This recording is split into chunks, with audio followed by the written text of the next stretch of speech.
Good morning. My name is Nadya Nedelsky, and I will be introducing and summating the Edison Junior High Advocates Team's arguments about whether the Federal Trade Commission should ban advertising on children's television. Our position is yes, we should. First, Matz will be arguing that advertising to children is unfair and deceptive. Then Christensen will be proving that advertising directed at children is harmful to them. Matz will then return to say that banning advertising is a proper government function. Then Feuerborn and Todd Gunn will be cross-examining. Hello, my name is Melissa Madison. I am representing the Patrick Henry Advocates team. The question for today is, should the Federal Trade Commission ban advertising on children's television? We definitely oppose such government regulations. Our first position statement will be, children's advertising is neither unfair nor deceptive, given by Sara Spencer. Then Tim Lacey will provide evidence for the statement that advertising to children does not harm them. To conclude our argument, Susan Pashby will convince you that banning advertisements is poor public policy. Cross-examining for Patrick Henry is Amy Hohwieler. At the end of our arguments, you will agree with us that the FTC should not ban advertising on children's television. Here is our first speaker. Hello, my name is Sara Spencer. I believe children's advertising is neither unfair nor deceptive. As read in USA Today, September 1980, regulations already set help children to distinguish between television shows and commercials. First is the reduction of frequent commercial interruptions. Second, the requirement of nutritional messages to balance product announcements.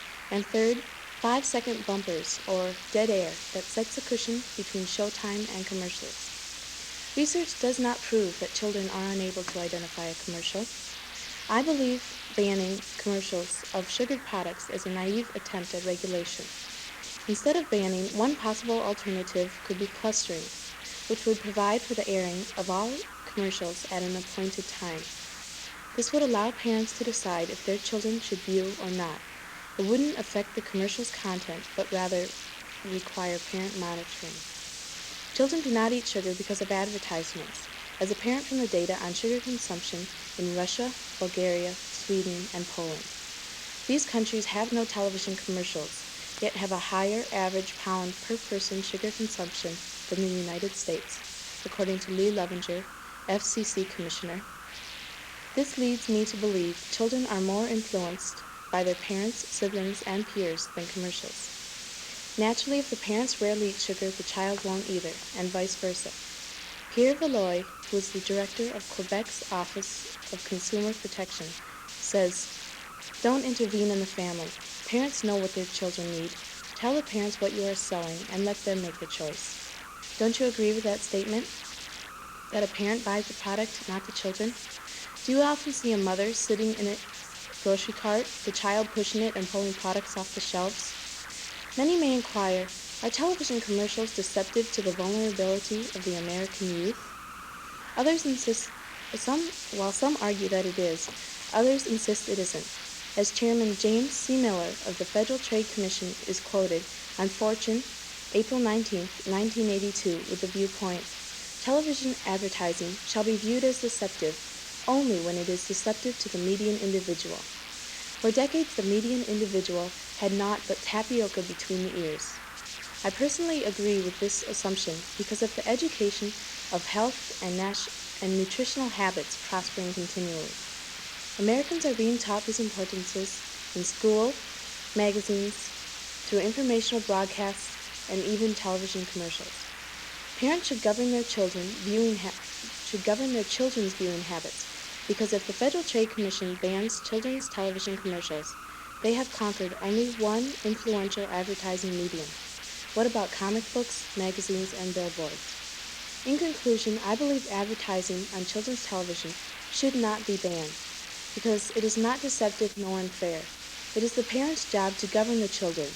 As I have pointed out to you, there are already guidelines set up, and the children are more influenced by their parents rather than the commercials. Therefore, advertising on children's television should not be banned. Thank you. Hello, my name is Todd Gunn, and I'm going to cross-examine Miss Sara Spencer. Did you not say, Miss Spencer, that television is not a major contributor in the influencing of children? Well, I feel... Yes or no? Will you repeat the question, please? Did you not say that television is a major influence in influencing children? No.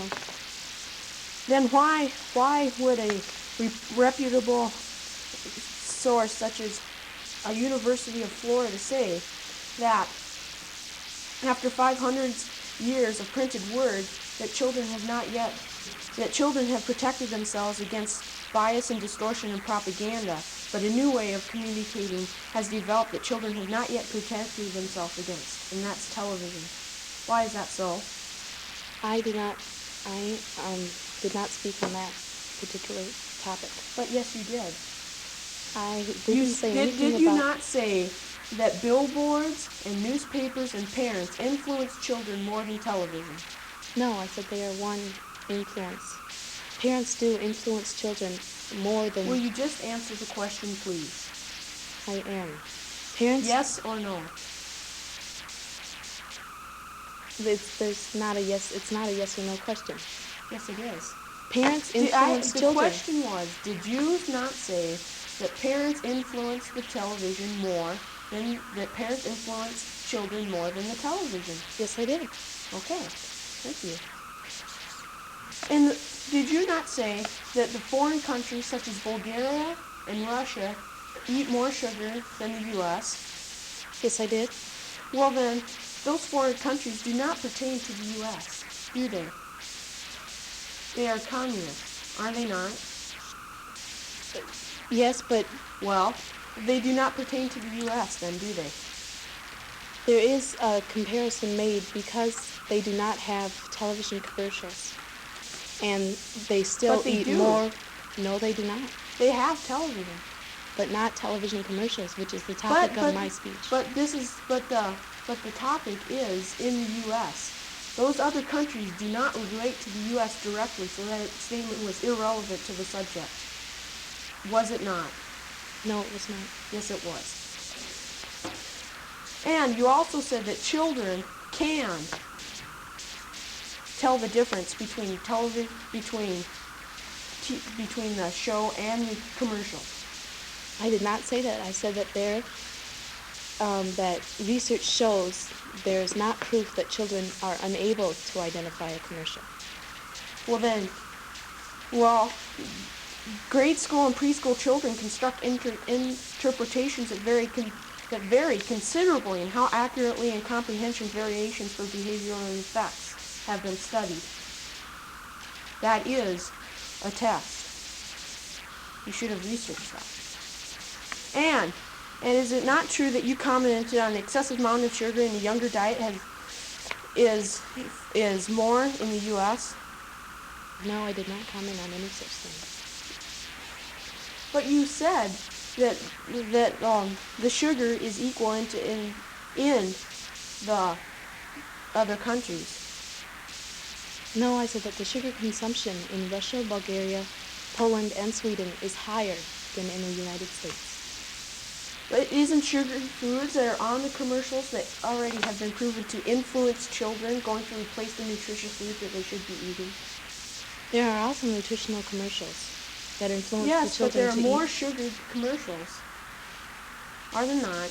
When was the last time that you saw a commercial for a nice piece of apple compared to the ratio for the number of sugared cereals that there are in the market today?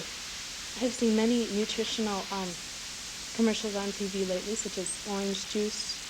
To the ratio of the sugared cereals. When I watch commercials, I don't count. I'm sorry. And do you have a percentage of adults that watch the children's TV? No, I don't. But I. Well, then why would the commercials on the children's TV be aimed at the children? Excuse me? If you say that the children have no say in buying the foods, why would the advertisers then aim all their commercials at the younger child?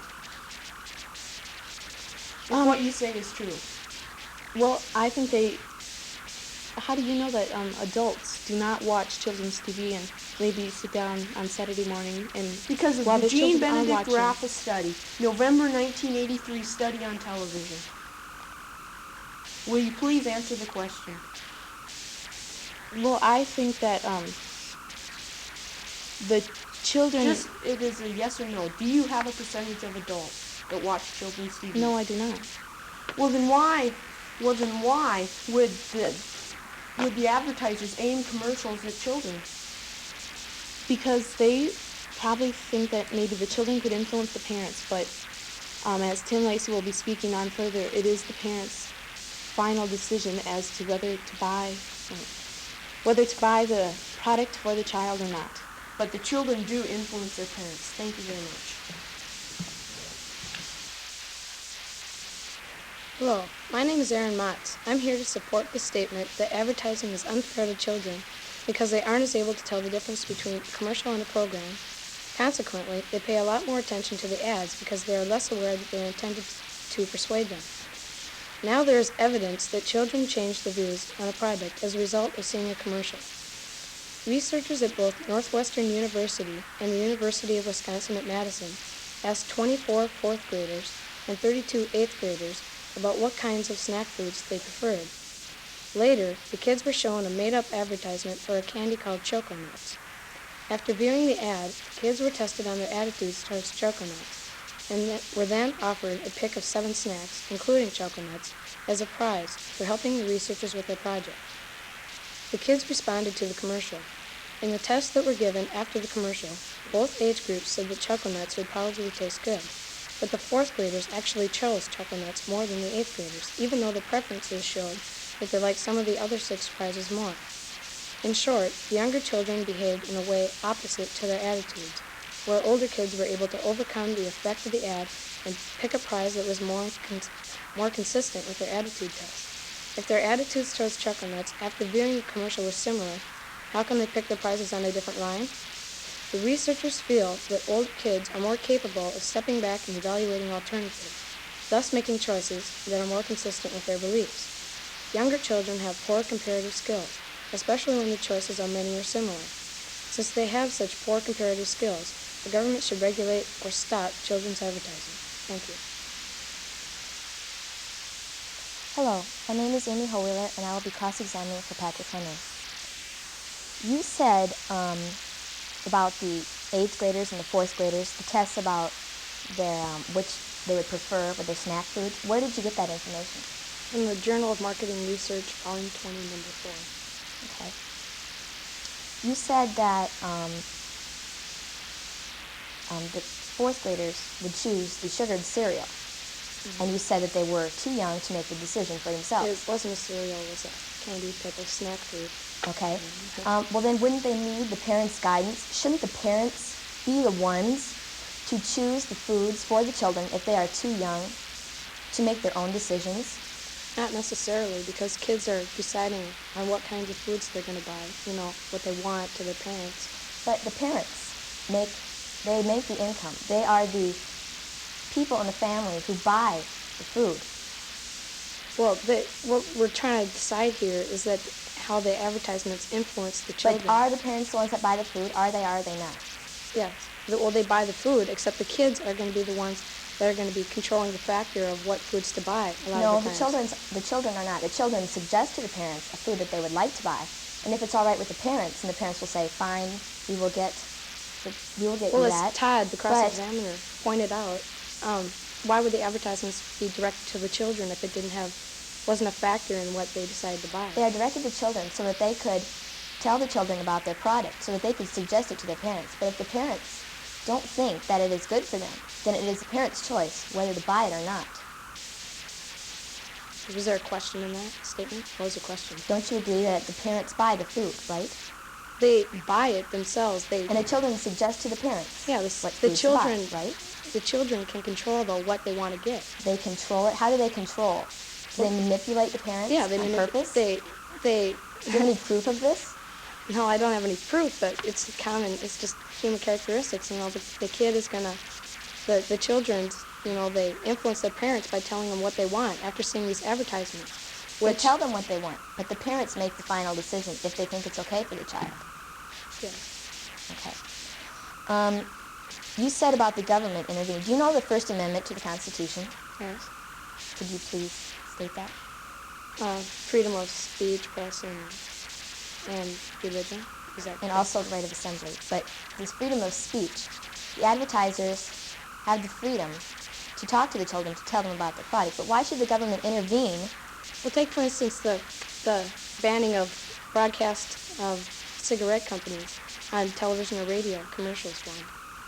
That's a, it'll be Yes. covered later on in it's a proper government function. Since you brought that up, I could tell you that since the ban on hard liquor and smoking, or the tobacco on TV, There's no it ban has on gone hard down, liquor. or the consumption has gone up, even though there has been a ban. There's not a ban on hard liquor. Well, they don't have hard liquor. Yes, it is. There's a ban on hard liquor on television. Is there? Yeah. Yes, there is. And there's also a ban on tobacco. And I have statistics here that say that tobacco and alcohol consumption has gone up, even though there has been a ban on them. So how can you tell Well, then that how this would come be effective? Could you tell that this would be an effective ban, and that the children would not, that they would But don't you think stop it's- buying these products? Don't you think that it's helped American society since they banned the advertisements? Because children and teenagers and other people aren't subjected They as have much found to... other outlets. They have billboards, they have magazines. Have you ever bothered to look at a magazine and read how many advertisements there are for smoking and hard liquor? Yeah, but little kids aren't going to read magazines and everything. They see most of their advertising that is subjected to them Then for why has adult on television. then why has the consumption gone up? I don't know, that's just The Information Please Almanac 1983 says that tobacco consumption in 1970 was $10.8 billion was spent on tobacco. That could be attributed and in 1980, it was $20.7 billion. that could be attributed to just like a bigger population or more, that could have to do with a completely different factor. So we have decided that it is the parents' choice to make the decisions on what foods to buy. No. Okay, you agreed to that before. You I said agreed, yes, that it was. I agreed to that the parents are the ones who eventually buy the food, but the kids are going to influence their parents always. No, they will ask them if they could have the food. The parents will. Eventually Well buy said. it. Yeah, Thank you. I'll agree with that. Hello, my name is Tim Lacey, and I am giving a position statement. Advertising to children does not harm them.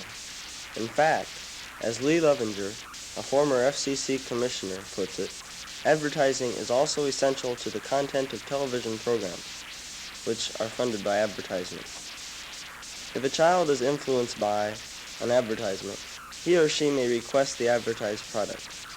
The child may bring attention to himself with immature behavior to persuade his or her parent or guardian.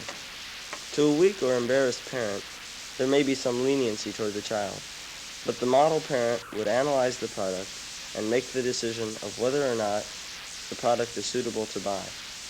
If Tutti Goop cereal ads came on Saturday morning television, a child might watch it eagerly. The next day, while shopping for groceries, the child sees the cereal box and points. The parent says no. Simple discipline was used. Many people, who aren't fully aware of the effects of advertising on children, feel that an ad for a sugary cereal would make the child yearn for the product, get the product, and eat the product, which would cause tooth decay.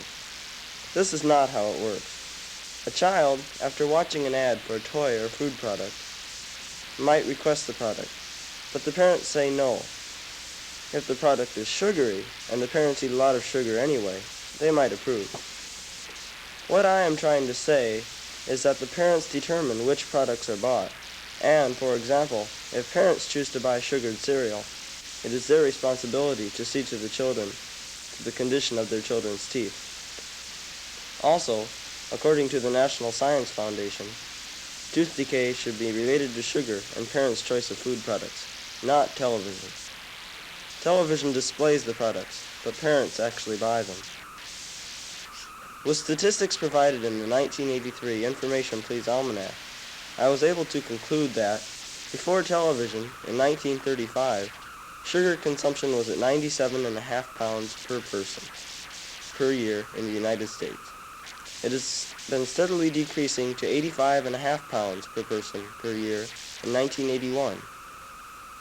Also, a television ban of children's advertising would not necessarily lower children's sugar consumption. If children's ads were removed from television, other forms of media, such as newspapers, magazines, and radio, would be used to replace television. In addition to that, when hard liquor and tobacco ads were banned from television in 1971, sales of these products jumped 100 to 200%. And, while alcohol and tobacco pose serious threats to health, sugar poses no threat to health, with the exception of tooth decay, which varies with different people who may have stronger enamel on their teeth than others. And, if parents are concerned with the condition of their children's teeth, they can employ a dentist or oral hygienist to apply the latest techniques of preventive dentistry. So, if controls are set on children's television, they should be set by the parents in the privacy of their home who buy the products, not by the federal government in the halls of Congress. Thank you. I am Vince Feuerborn, cross-examining for the Edison advocates. In your speech, did you not say that sugar does not harm people, kids in particular? No, it doesn't harm people. It may cause tooth decay, but that is... Isn't tooth decay harm to people? It costs money to get your teeth filled, so isn't it causing problems in any way around you see it? You said in your speech that some parents, kids need to persuade their parents to buy them these candies. When you were in 4th grade, were you always with your parents when you were out shopping and such? Yes, I was my mother's pet, and I always went shopping with her, and she was very critical of what I bought. Okay, that might be true in your case, but in most cases, kids are not always with their parents when they're in 4th grade, and so they have the ability to buy these candy anyway, which causes tooth decay, which you say is not very harmful, but which the ADA says it is. The ADA also says it can cause nervous disorder and hyperactivity.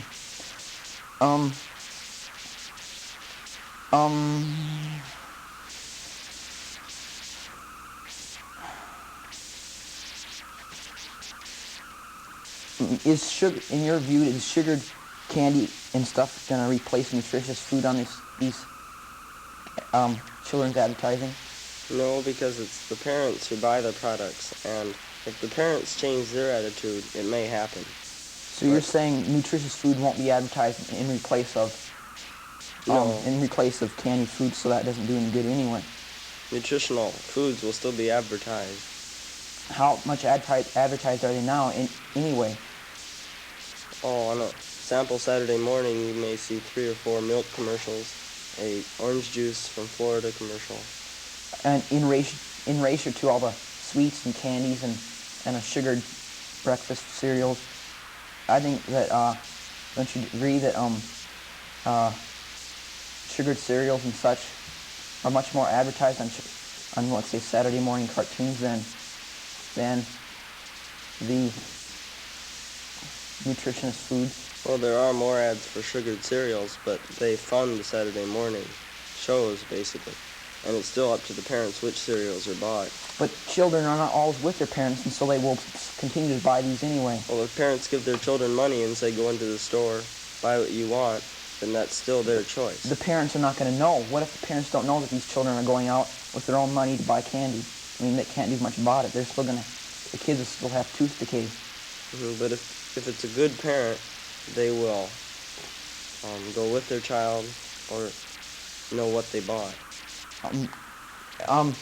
Would you like your parent going around everywhere you go with you? I mean, isn't that kind of embarrassing to have your parents around with you everywhere you go with your friends, saying that you can't buy stuff? It may be now, but when you're 5, 10 years old, it doesn't matter. Most 4th graders are 10 years old, so they go around by themselves anyway. So what good is this ban on? I mean, it'll still cause tooth decay, even if they get candy from whoever they want. They can get candy from their friends, so it'll still cause tooth decay. Well, that their parents choose which friends they can see, and if they're well-brought-up children, they know which foods are good to eat. Yeah, they may know, but do they always follow these guidelines? Well, sneak a candy bar here or there. And that can cause tooth decay. No. Yes, Not- one candy bar can cause tooth decay.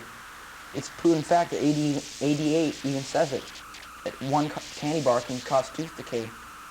And a good parent should have regular checkups for their children's teeth. Yeah, but even though if they have regular checkups, the damage has already been done. Thank you. Hello, my name is Jennifer Christensen. I'm supporting the statement that television advertising is harmful to children. Television commercials encourage materialism, which goes against common social values. Television commercials instigated conflict of anger among children over the denial of requests for toys and cereals. Television commercials generate expectations about the product and its attributes. Therefore, misled children experience disappointment and frustration over television advertised products. Advertising interferes with the development of consumer skills or a broader understanding of the marketplace. Advertisements for sugared products are deceptive because they fail to reveal facts about health hazards. Television can build a high estimate of population illness because of the considerable depiction of illness in medicine commercials. Could you please state your sources on sugared products being defective in population illness? Television advertising on children. What about, you were saying it's harmful to children, this is harmful to children. Is it harmful for children to ride in a car? Are we going to not let children ride in cars now? That's irrelevant to what we're talking about. I don't think it is, because you're saying that you're going to control this. What about children under 12 not watching TV? They can't do that anymore. Or what about having this national nanny that comes in and says, no, your children can't have that cereal because it's sugar? Could you please repeat the question? What about the children under 12 watching TV? Are they not going to be able to watch TV? Would that be, could you do that? Or what about a national nanny, have a national nanny that comes to their homes and says, no, you can't have that cereal because it could hurt the children? What about their brushing their teeth? Can't they brush their teeth? And what about the parents? Don't they control this? What is your question? Do you think, are you now going to have a national nanny that comes in and controls the cereal consumption if they're sugared? There is a health hazard over sugared products, whether the children brush their teeth or not. The sugar, even though once they've got the cavity, it's there. There's no way you're going to take it away. You can put a filling in it, but there still is harm to the teeth. Okay, you say that there's health hazards that they do not state on the commercials of the sugar products. Which, if the parents should be smart enough or whatever to understand this and to pick out the products then that the children will be eating because if they're hazardous to their children's health, they're not going to buy it. Don't you agree with that? Yes or no? Do you agree with that? That the parents will not buy the products? Why not? Because a lot of children buy their own candy and stuff. The health hazards are the tooth decay, hyperactivity, and so forth. Can you prove that there is a correlation between TV advertising and tooth decay? Yes. You mean advertisements make kids get cavities? Advertisements may instigate it. If the child, the advertisements So when they watch TV, they're going to get tooth decay? The advertisements are there to make the child want to buy the product. If the child wants to buy the product bad enough, sooner or later, he or she will generally purchase the product. But then, do you agree with the statement, yes or no, that TV advertising promotes or causes tooth decay? No, it instigates it. The sugar causes it. But if the child never did watch the commercials, never did want to buy the candy, and never did eat the candy, then the tooth decay. Why should this ban be made if the food is acceptable to the Food and Drug Administration and toys are approved as safe? If they are acceptable to the Food and Drug Administration? Certain toys are not safe. Then they are not on TV because they're not approved. Then they are on TV if they are approved. And if the foods are passed and are acceptable to the Food and Drug Administration, then they can be on TV. Don't you agree with that? Could you repeat your Okay. question, please? If food is acceptable to the Food and Drug Administration, and toys are accepted and are approved as safe, then why should there even be a ban? Certain toys aren't safe. Then they might aren't be on TV. Yes. If they're not safe, A younger child might be he might be under the impression that something meant for an older child is good enough for him. Okay, why is the ban supposed to be made if the food is acceptable? If the food that they're advertising is acceptable by the Food and Drug Administration, Food isn't acceptable. it is The passed by the Food and sugar Drug Administration. But still, They there's sugar will in not. it. Well, is sugar life-threatening? Well, who wants to have tooth? Is sugar life-threatening? Yes or no? I think that it would make an impression on your life. But If is you it have- life-threatening? Can it kill you? Can sugar kill you? No, but losing And an arm or a can leg can't kill smoking? you either. Can smoking kill you? Yes, it can. But, okay, so there was a ban made on the tobacco, the cigarettes, but then why should there be a ban Because if the even sugar if is not going to kill you? Even if it doesn't kill you, there's still a health hazard. Tooth decay Then is it's a the disease. parent's choice to make the decision for the child. Thank you. Hello, I am Susan Pashby. I will conclusively prove to you that banning advertisements is poor public policy. If the Federal Trade Commission banned advertising on children's programs, that action wouldn't necessarily be effective. First, the 1983 Information Please World Almanac reveals that only 11% of children's total viewing hours is used on Saturday mornings and after school. A remainder of 89% is spent during times which the proposed governmental regulations would have no control.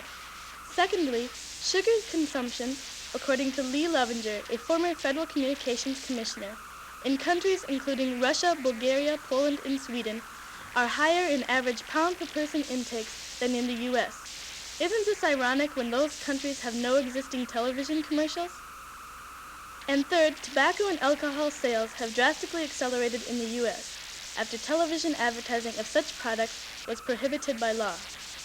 The Almanac of 1983 states that tobacco sales from 1970 to 1980 increased $9.1 billion, while alcohol jumped $24.5 billion, which contradicts the expectations many had when this type of advertising was banned.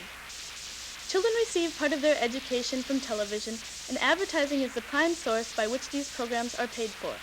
The TV isn't teaching the child everything. If that statement were true, parents would be abdicated of their obligation to educate their own children, thinks Kitty Brauman, chairman of the National Association of Broadcasters, in U.S. News of January 1978. The parent, not the child, is the actual purchaser of products. A U.S. News and World Report article of January 1978 tells that 66% of parents surveyed find no fault with children's television advertising, as found in the Roper study of 1976. If we start with television, what will be next? Questions Jane Cohen, Vice President of the National Association of Broadcasters, in Newsweek on March 31, 1980. Advertisers could find numerous outlets by which to grasp at children, including radio, magazines, comic books, billboards, and grocery store displays. Even musical concert advertising is being used by some marketers who have their product endorsed by a rock group. The Wall Street Journal on July 28, 1983 asks, "Shall we ban rock concert advertising too?" Many authoritative people on this issue believe that the elimination of advertising would result in depreciation of the program content. Lee Lovinger developed the formula, CA equals CI equals CC, which signifies that control of advertising equals control of income equals control of content. This defines that regulating advertising would control the income of children's program creators, since toy and sugared product advertisers provide the most funds, and therefore financial limitations would downgrade the quality of programs. In Canada, where the loss of television advertising has affected the shows in such a negative manner, the Canadian youth prefers to watch American television, with better program content made possible by advertising. In the Washington Post on April 17, 1983, the Canadian ban was defined as unnecessary, economically counterproductive, and self-defeating, due to the fact that children have been driven to U.S. television. Many people argue that banning advertising on television is an erosion of the First Amendment, which guarantees the freedoms of religion, speech, press, assembly, and petition, as Newsweek reports on March 31, 1980. The rights guaranteed to us abide to a specific limit, when our privileges intervene to those of others. Tobacco and alcohol advertising was banned because persuasion to people to purchase such products containing either life-threatening substance was actually an interference of others' rights, and in that sense, unfair, deceptive, and harmful. I don't consider television advertising to be unfair, deceptive, nor harmful, because products advertised have been approved by the Food and Drug Administration, so why be banned? And who is the individual that granted the permission to the government of our democracy to violate the foundation of our nation, the Constitution? I conclude to say that children's television commercials should not be controlled by the government, and rather the parents, because such a ban would be ineffective, an interference of parental responsibilities, and an amendment violation. Thank you. My name is Todd Gunn, and I will be cross-examining for the Edison team. In your speech, you said that alcohol and tobacco were banned, right? Yes, I did. Well then, who was those commercials aimed at? They were aimed at adults and possibly even younger people, to get them to be influenced by it by the time that they are of legal drinking age. You said adults, right. No children, I which is the... I had a second reply to that younger answer. children. We're not talking about 14-year-olds. It is a direct analogy. 14-year-olds cannot smoke. Yes, they can. It's a law. Some people do not care. They break the laws. Good for them. Okay, and then, if it is aimed at those older people, why then are we talking about children's television? That point is irrelevant to the subject. Not in my mind, maybe in yours, but it is simply an analogy. Analogy. Okay. And you also said that the FTC could not ban children's television because it is a violation of the First Amendment. Is that right? I did not say that they couldn't. They still could, but it is not a good idea. Why not? Because that is an amendment to our Constitution, which is the basis of which our government is run. But you just said that they couldn't. Or they could if they wanted to, but it wouldn't be a good idea. I know I said that. All right. But it has been done before, so this is not a new circumstance, is it? Why do two wrongs? Does two wrongs make a right? No, that's not what I'm saying. Well, I am saying sorry. it is not a wrong. It is a wrong when sugar has been shown to be a health hazard, right? Where has that been shown to you? It has been shown in the ADA in a clinical study, May 1982. All right, then how do you... I'm the cross-examiner.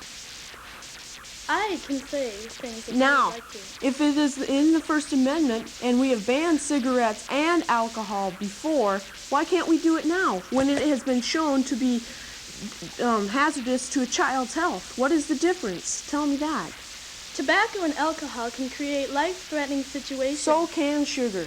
How? Hyperactivity, which can cause heart tension, which can cause heart attack, which promotes life-threatening incidents, right? Yes. Thank you.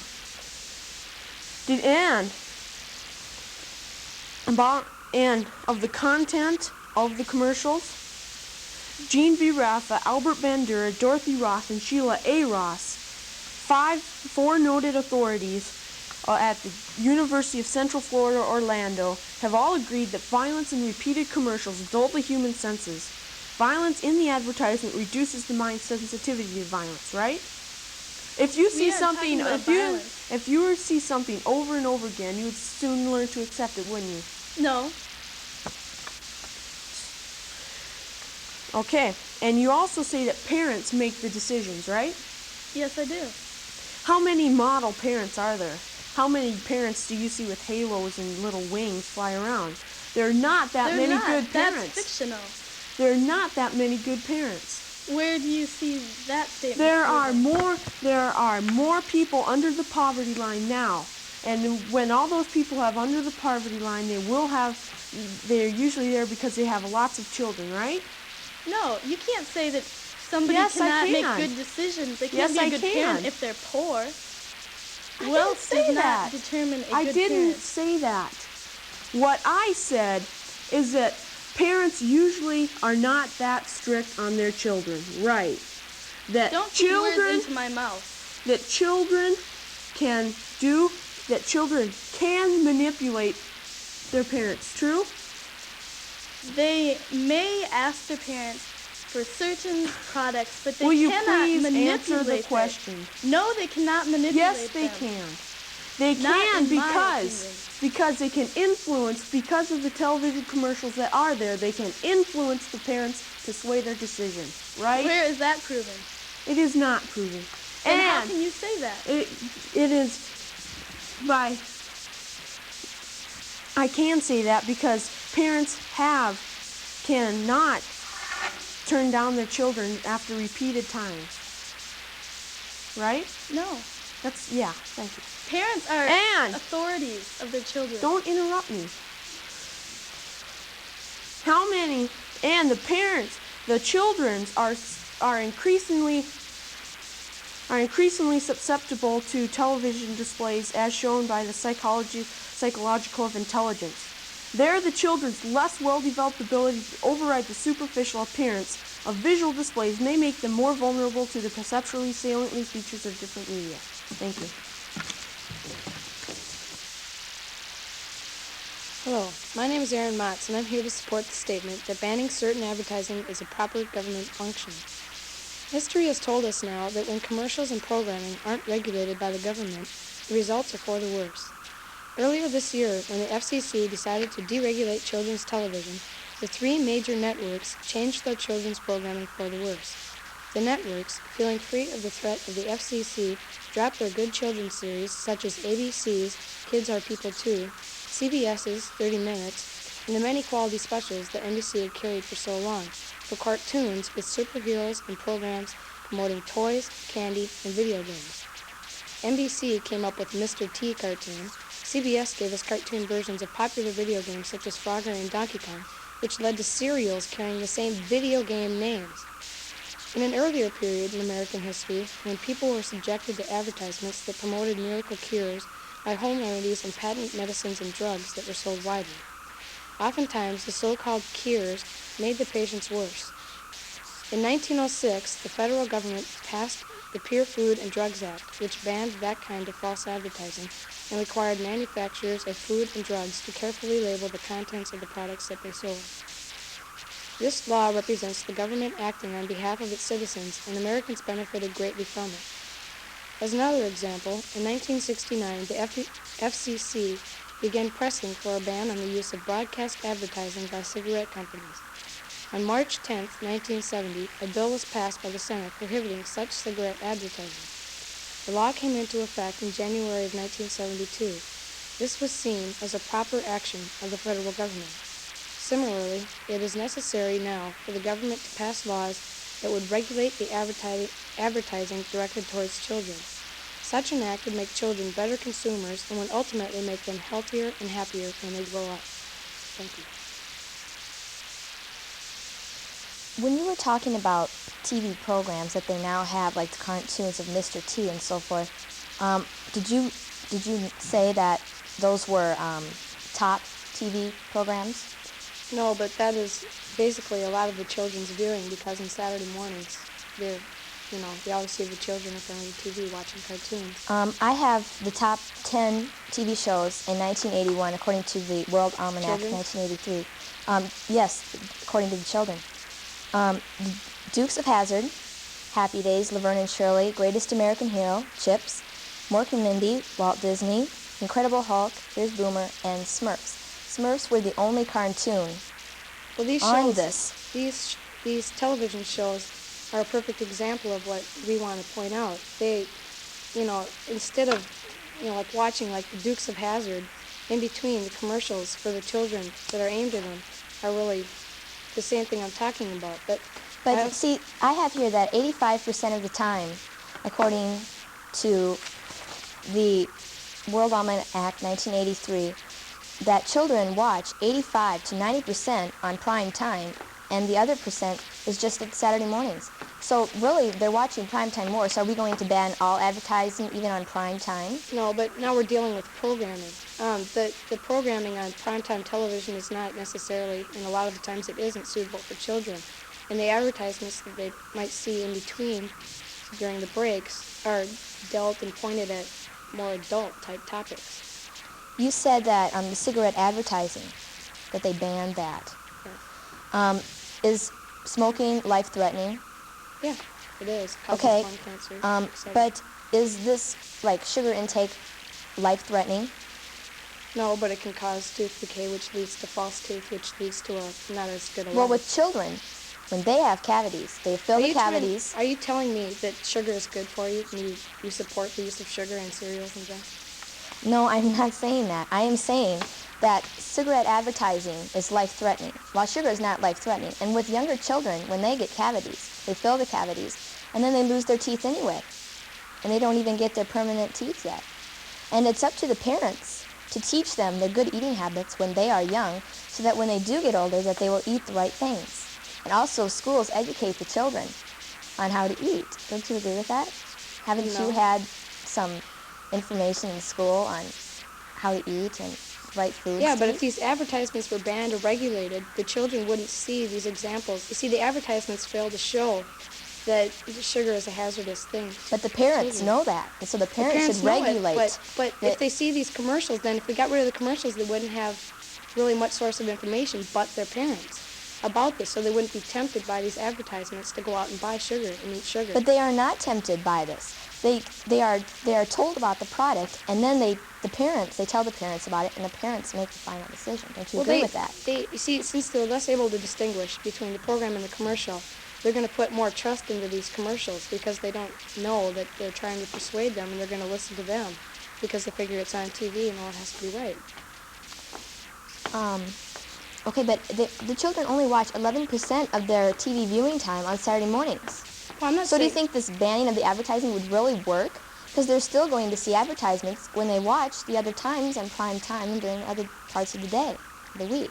Well, the other advertising isn't really geared towards them as much. So it's geared more towards adults. Like if they were watching prime time, like Dallas. But if they are geared toward the children, the parents will make up their minds on what to feed their children. Yeah, but still, they advertise. Okay, who buys? Who buys? The parents buy, but the children, control and have some sort of say into what they want to buy. And if the commercials were regulated or banned, they wouldn't have this influence on them to buy sugar cereals. Kids see the children, but don't you think that the children should look to the parents for guidance if they are too young to distinguish on their own? It doesn't tell them the facts, but the parents know the facts, and they should look to the parents for guidance, not the government. Could you repeat that? I didn't. Don't you think that the children should look to their parents for guidance, not the government? Because the parents know what the children needs. No, but what I'm trying to say is the influence upon the children is being caused. They wouldn't know much about the sugar hazard, and they wouldn't, these commercials are promoting sugar, really, and that's not right. They're not promoting. They're telling the children about their product. The children tell their parents about the product. Then the parents go and buy the product. Don't you think that the parents buy the product? They buy it. Yes. Yeah, I agree with that. But kids see 400 commercials a week. That's in USA, September of 1984. 400 commercials aimed at kids. That's quite a few. Well, the parents should still be the ones to even control the children's watching the TV or control their intake. Thank you. In conclusion, we feel that there are several reasons that the government should not interfere with the parents' decisions. Number one, the parents should decide what products, whether sugared or not, to buy. Have you ever seen an adult in a grocery cart being pushed by their child with the child pulling items off the shelves? After all, tooth decay is not life-threatening. The decision should be made in the home and not in halls of Congress.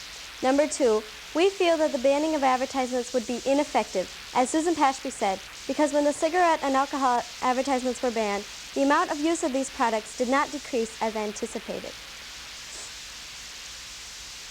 Number 3, the children are so influenced by parents and peers that the banning of advertisements would not produce eloquent results. For these reasons, we feel that the FTC should not ban advertisements on children's TV. Thank you. We have finished our arguments on the banning of advertisements on children's TV. Aaron Matz pointed out that young children are very susceptible to commercial advertising, and that research shows that young children's choices are heavily influenced by propaganda.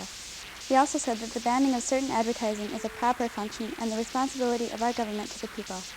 Jenny Christensen said that propaganda encourages materialism and causes anger and conflict over denial of requests.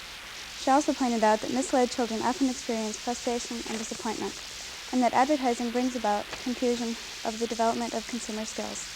We have also proved that advertising is both indirectly physically and psychologically harmful. Because of all these arguments, we believe the banning of these deceptive ads is necessary for the proper development of our children, and if it is not stopped, it could be detrimental to our society. Thank you.